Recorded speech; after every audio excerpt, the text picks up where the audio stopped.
In this video, I'm gonna tell you the story about the khasi, labor corps in the First World War during the British colonial rule, 1917. During World War I, 1914 to 1918, under British colonial rule, the Khasi people from the hills of Meghalaya, then part of Assam, participated primarily as non-combatant laborers rather than frontline soldiers. They were recruited into the Indian Labour Corps, a unit formed by the British in 1917 to address manpower shortages for logistical support on the Western Front in France and other theatres like Mesopotamia.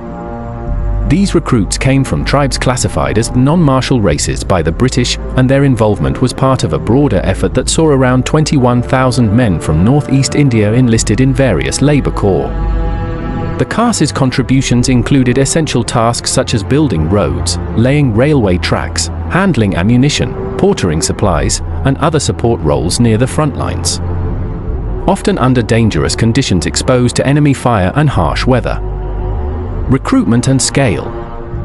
Recruitment for the Khasi Labour Corps began in early 1917, with around 2,000 Khasi and Jaintia men enlisted during a Presbyterian church assembly in Morphlong, March 1 to 4, 1917.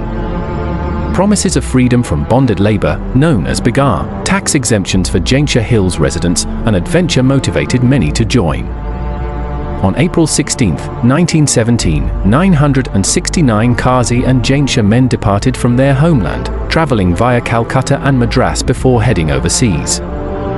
The corps was initially designated as the 26th Khasi Labour Corps and later divided into 4 companies, the 22nd, 34th, 55th, and 56th Khasi Labour Companies, each comprising approximately 500 men.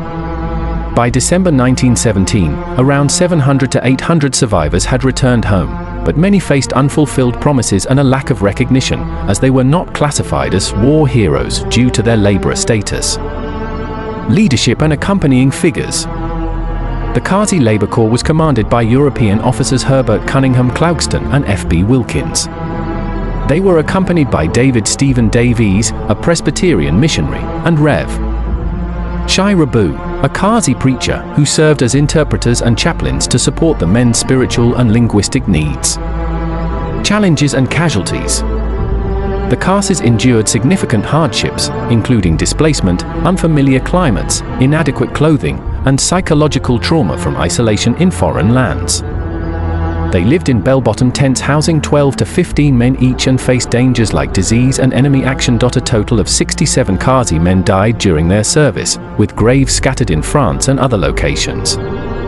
Their experiences also had long-term cultural impacts,